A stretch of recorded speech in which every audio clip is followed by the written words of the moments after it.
Yo, what it do? It's your boy T Lee, and I'm back with another fire video from Dr. Insanity. No. Chillin' Scares. From Chillin' Scares. Five most disturbing Reddit threads. We're gonna tap into that, man. I'm not what's the word? Oh my God, my head somewhere else. God damn it, people. I can't find a word. But if you get scared, that's not on me. That's what I'm trying to say. You know what I'm saying? If you come along with me through this reaction and get a little scared, you can't handle it, click out of it. Let's go. Needs $700,000.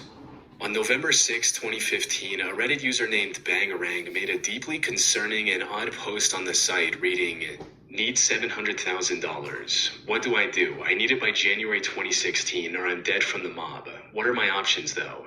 Now, if this was posted in... And why would you come on the internet? I'm gonna be quiet, because that's what... Reddit's like r/advice or r/help me, people would have taken it more seriously. However, for whatever reason, Bangarang decided to post this plea for help in r/sadboys. This is a subreddit for the fans of the Sad Boys music collective that emerged in the early 2010s, primarily associated with Swedish rapper Young Lean and his music group Sad Boys. So, a completely unrelated post like this, rapper Young Lean and his music groups... Oh, okay, I thought that was a boy. So, a completely unrelated post like this left most people confused about what it meant. Not sure if this is real. So confused. What is this? Some users wondered if this was some obscure reference to Sad Boys music. Is this a reference to Lean being worth $700,000? However, most users quickly realized that Bangarang was serious when he began responding to some of the less serious joke comments with sincere replies. "Let me ghostwrite your next mixtape. I need all the help I can get."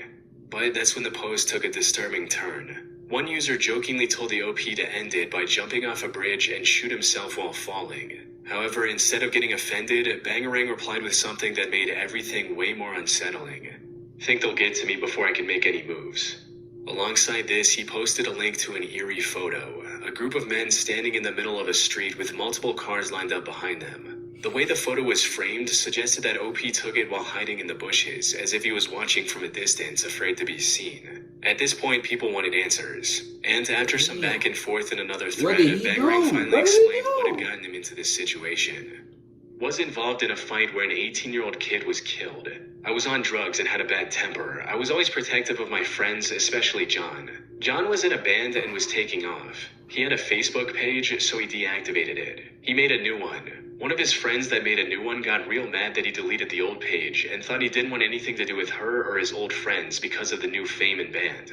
John tried to explain to her that wasn't the case. When he tried to, I peered over John's shoulder, read their texts, and got heated. I started trash-talking the girl. She got her boyfriend's friends to meet me and my friends out in the desert for a brawl. One of the guys there was with the gang members' guys group and pulled out a gun to shoot me and my friends. One of my friends grabbed the gun from him and ended up shooting the guy and killing him, the dude that pulled out the gun in the first place. Then, after the fight, I violated my probation. The cops were already after me for drug use. They found out I was involved in the fight and the shooting of the guy, and they added the battery charge. I wasn't charged with murder, but was involved in the fight, which is why they added assault and battery charges, plus the probation violation. But I continued with drug use and violated my probation by leaving the state. Now I'm so... People, don't be like this guy. That's all I gotta say. Don't be like this guy. You definitely don't I just want to turned be like 23 this and guy. I'm in a You real don't bad want place me with some to people be from the reacting to past. you in some While these bull crap. responses provided some important context for OP's situation, it still didn't explain why the mob was after him now, or how having $700,000 would help him stay alive. By this point, people had stopped joking. It was clear that this was most likely real.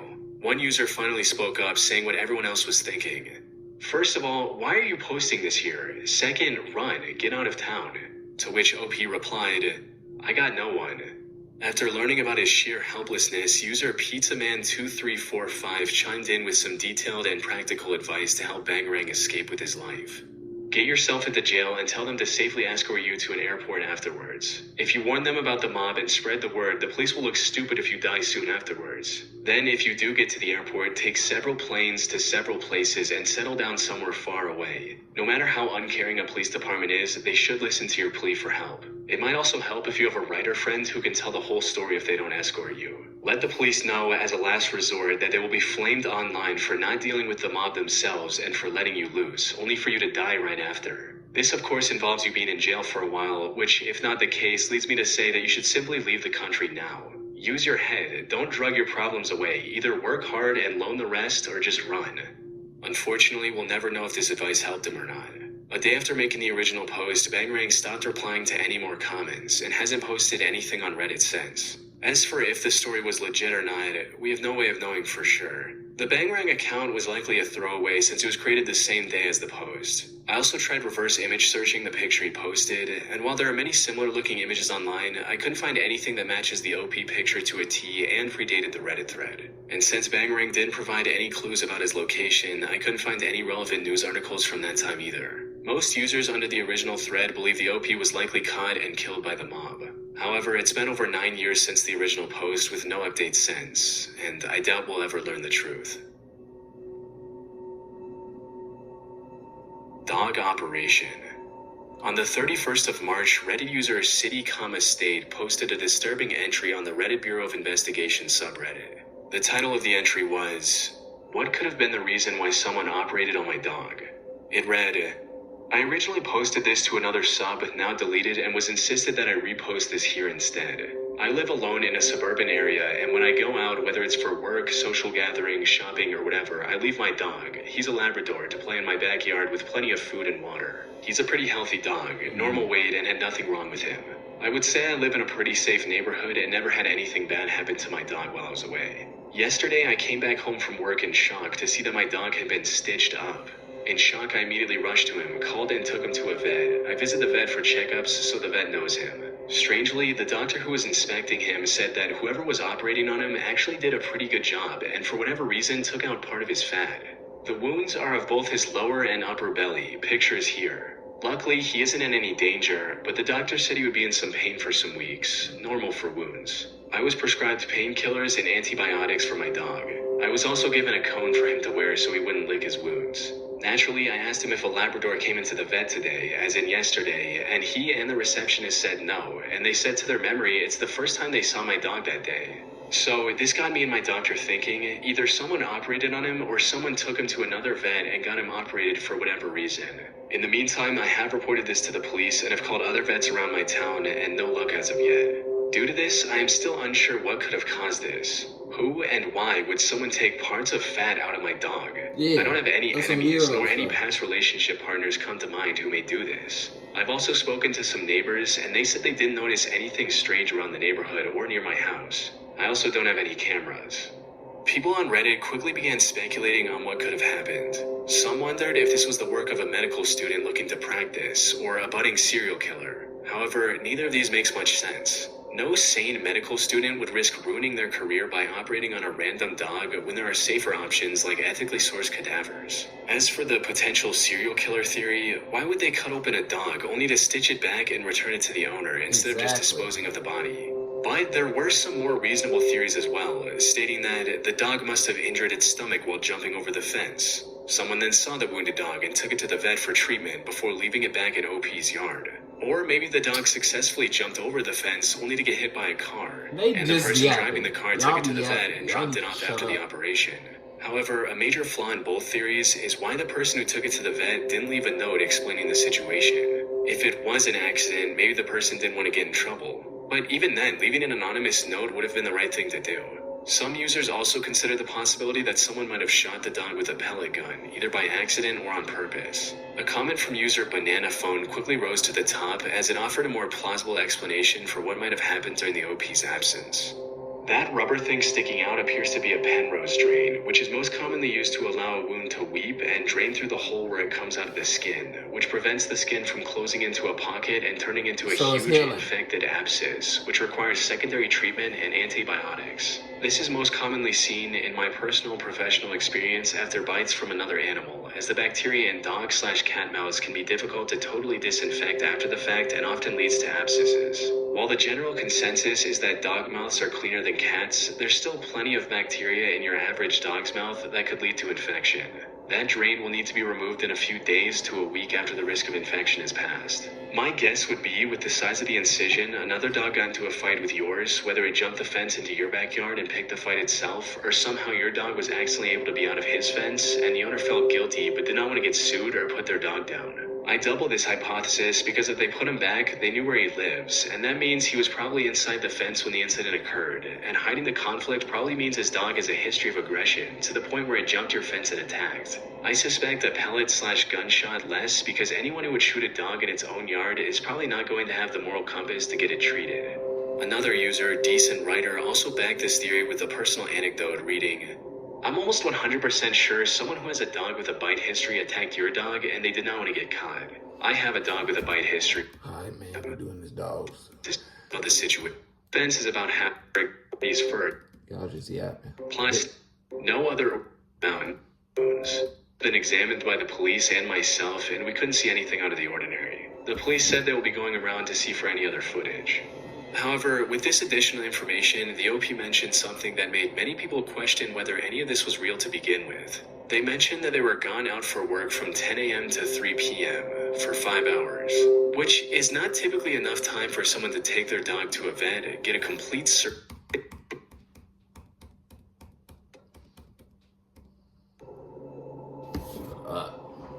fraudulent nurse.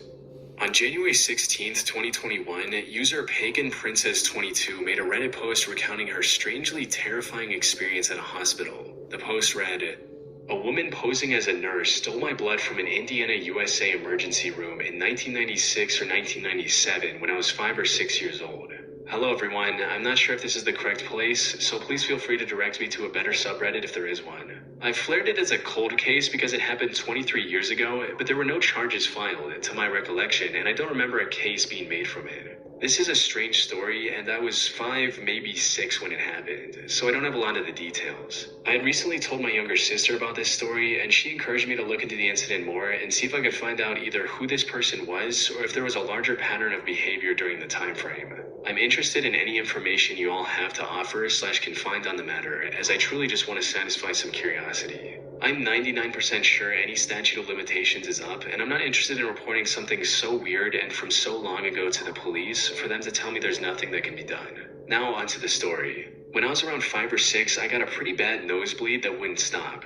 I eventually started throwing up big clots of blood as well, and my mother took me to the ER. This would be in / around the Sunman or Indianapolis area in Indiana, USA, but I do not know the name of the hospital. At the time, beds were separated only by curtains on ceiling racks and not individual walled rooms. My mother had left my room to speak to a doctor. I know she left, and a woman I did not know came in shortly after she left. She was white, had medium brown hair, and looked to be in her 20s or 30s. She was wearing a blue scrub shirt with puppy dogs on it and unmatched pants. I want to say she was not wearing scrub pants, but rather jeans or maybe sweatpants. I know they did not match her shirt, which stood out to me. The other nurses and doctors I saw only wore solid colored scrubs and were all matched. She said she needed to take some blood and pulled the tools to do so from her scrub pockets, not a phlebotomy card. She stuck me and started drawing blood, somewhere around 5 to 7 vials of it, but potentially more. On the last vial, we heard my mom and a doctor coming back towards the room. She hurriedly ripped the tube from my arm before the last vial was full. It spilled some blood. She did not give me a band-aid or gauze. She just left me bleeding and shoved everything back into her pocket, then ran from the room.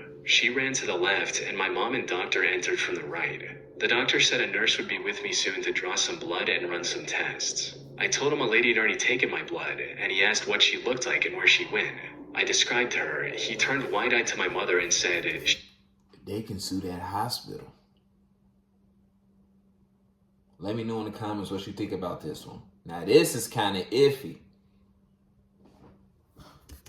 "Doesn't work here," and ran out of the room to the left. I heard some loud voices, there was a lot of commotion, but I don't remember anything past that point other than just feeling dizzy and now scared that some strange woman had my blood. I've never been able to find out what happened, who this woman was, and if she was ever caught, or if this type of thing was happening across the country at the time. I have no idea. Let me know if there's any other information I could provide to make it easier to find out what happened to my blood. Edited a typo and to add, my mother is not a great source of information when it comes to my early life, or her life, or anything really, as she has some of her own issues. Several years ago, when I was a teenager, confirmed the details I remembered, then refused to talk further about it and asked me not to bring it up again. She claims she does not remember the name of the hospital, the name of the doctor, or other details I was asking for at the time. What makes this story so terrifying is how real it feels. Most children are already afraid of doctors and needles, so the idea of someone posing as a nurse to steal blood is horrifying. One user responded with a theory stating, "Are there any chances that you are adopted?" Suggesting that the mysterious woman was OP's real mother who wanted her blood for DNA testing. And while this is still a bit out there, it could explain why OP's mother refused to give any further information on what happened that day. However, OP shot down this theory not long after it was posted with a comment reading, "I don't believe so, no. I've seen my original birth certificate and it lists my known parents as my birth parents. I also look very similar to my mom and sister." The most plausible theory came from user OSnapdragon22, who suggested that OP might be misremembering details that make this situation a lot more horrifying than it actually was, stating, "Nurse here, phlebotomists sometimes wear different scrubs. It seems highly unlikely that someone stole your blood and put them in tubes. Those tubes are full of various additives for different diagnostic testing. If I were to steal your blood, I would use a bag instead. Not like I would steal blood or anything, just making a point. It seems highly weird that a civilian would have the necessary tools/tubes to complete this lab draw. Many blood draws are done with equipment carried in scrub pockets, so not having a cart is not atypical. Supplies in hospitals, especially needles, are required to be locked per Joint Commission/DNV for obvious reasons, drug users, children. Also, blood draw carts are actually an infection risk in some cases. Lastly, hospitals are extremely stranger unfriendly. Every nurse and tech knows who's supposed to be there and who's not. Even when you're a coworker that has been floated from another floor to assist, you are treated as an outsider, and many coworkers still stop and ask you what you need/what you're doing there. This was most likely a flashbulb memory instance, as you were 5 and have a childlike recollection of events, and said yourself that your family/parent is a poor historian. I hope this provides some reassurance for you. I'm not trying to diminish what you're saying, just mentioning that from my experience it seems highly implausible. P.S. A doctor saying someone doesn't work, that is also ridiculous, as doctors do rotations, don't stay on one floor permanently, and typically do not know all staff members working in a given unit at a time. Pagan Princess 22 is still fairly active on Reddit, but she hasn't posted any new information about her story. Who knows, maybe one day her mother will come clean about what she knows and will finally learn what happened to OP on that day. Alright, next. Won't you let me know in the comments what y'all think about that one? On May of 2013, a user made a chilling confession on the Off My Chest subreddit with a disturbing title that read, "My mother has poisoned me. Ever since I became an adult about a decade ago, my mother has been against me moving out of the house. I finally got a job as a line cook 3 years ago.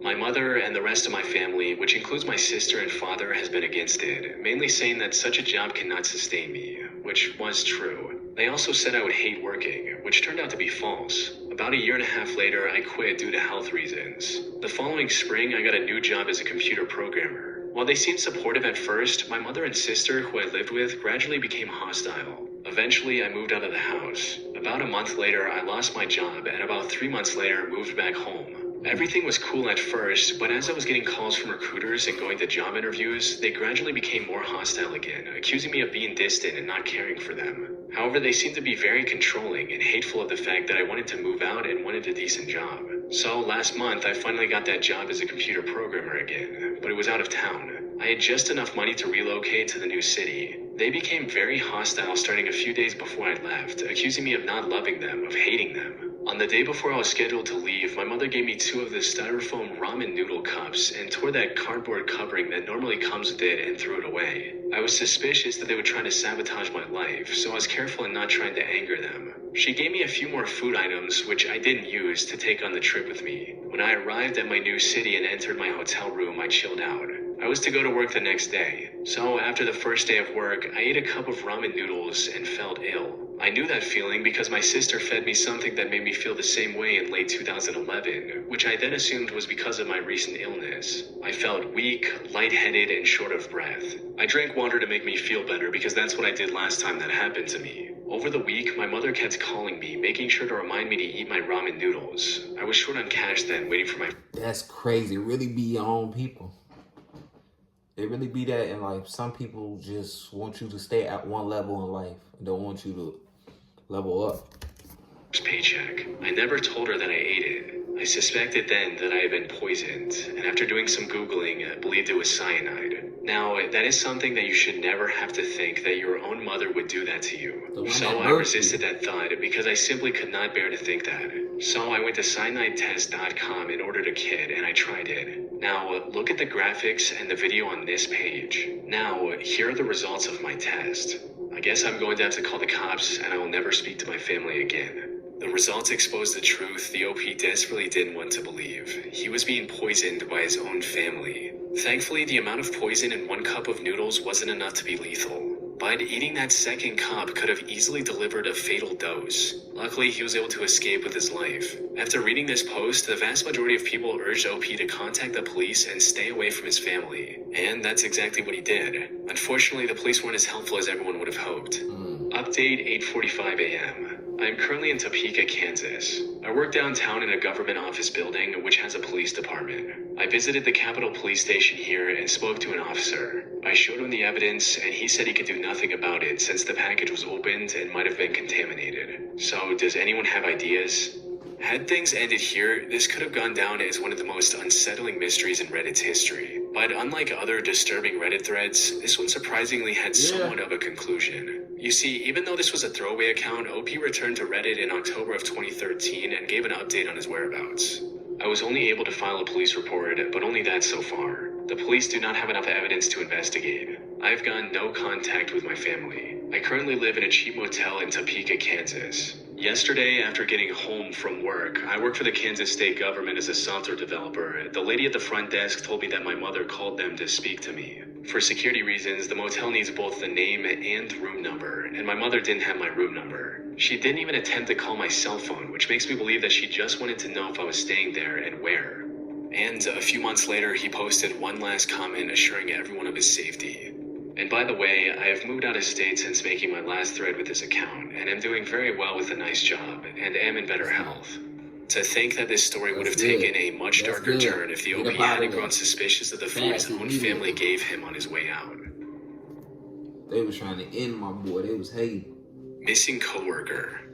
On the 31st of July 2020, Reddit user SoothBB made a post on the Reddit Bureau of Investigation subreddit seeking clues to help locate their missing coworker. The post read, "On Wednesday, July 22, a coworker of mine abruptly up and left work before the end of his shift and hasn't been seen since. 1 week later, a text message is received from him containing only 3 photos. Does anyone recognize the locations shown in these photos? I work in a lab that makes prescription eyeglasses in northern Ohio. Last week Wednesday, about 6 hours into our 10-hour shift, around 7:10 p.m., a coworker of mine got up from his station in a hurry, left his bag with personal belongings at his desk, iPad, Bluetooth headphones, a prescription, phone charger, a book, and a couple other knickknacks, and walked out the door and didn't return. No one's seen him since. Some of my other coworkers thought he was just sick of the long hours and decided to quit, but that just doesn't make sense why he'd leave behind his personal belongings and not say anything. We tried calling him that same night, but his phone would just ring until it went to voicemail, and by the next morning his phone was turned off. My boss said he got a hold of his mom and that she hasn't seen or heard from him, but didn't seem too concerned as she said he had a history of living somewhat of a nomadic lifestyle in his past. She thinks he may have relapsed and owed someone money or just ran off with some girl. Apparently they aren't very close and don't have the best relationship. I know he had a history of drug abuse, but from everything I've gathered in the 2 years that I've worked with him, he cleaned his life up after an arrest in 2014 or 2015 for drug possession and had been clean since. He always acted normal around me and seemed to be living a productive life. On the subject of the pictures, a couple days ago after work, I received a group text message that was sent to me, 2 of my other coworkers, and 6 other numbers I don't recognize. It was from him and contained the 3 pictures I linked, no text. I tried calling and it rang once, then went to voicemail. When I called again, it went straight to voicemail. This whole thing has me feeling very uneasy and I don't know what to think. Does anybody here recognize the location of where these photos might have been taken? Below this was an Imgur link to these 3 pictures that OP supposedly received from their coworker. All 3 of these pictures looked like someone had taken them in a hurry while possibly running away from someone or something. If the OP's story was true, it painted a deeply alarming situation. However, most users remained skeptical, and as time passed, more evidence emerged suggesting that this might be a hoax or part of an alternate reality game. $5 says this turns out to be an ARG. For instance, one user tried to extract the embedded data in the 3 images to see if they had any GPS information, only to be met with confusion. I tried extracting the first picture's EXIF data. It says it was shot on iPhone on 7/7/2017, 1322. It looks like the photos are in the early morning or night. Do you think the 1322 time is right? 3 years ago also. Interesting. A few other users also pointed out significant inconsistencies in how the OP described the location, stating, "Yeah, I'm not a fan that they just said Northern Ohio. Like, is it Cleveland, Akron, Toledo, Sandusky? Way too broad. Same, I'm from Toledo and no one ever refers to Northern Ohio. Northwest Ohio, yes. Northern Ohio raised a flag for me too. I'm from Akron and no one says that. For us it's Northeast Ohio." A few months later in November, SoothBB returned to Reddit with a new update and somehow things had grown even more mysterious than they were the last time.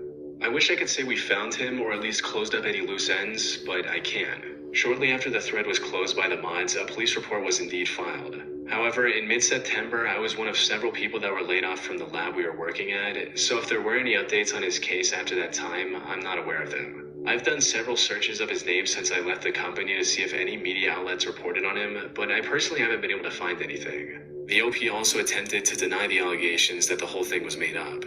Understandably, many people were suspect of my story, and I get that, but I assure you I've not made anything up, nor have I exaggerated details. I got some slack in the original post for not filing a police report.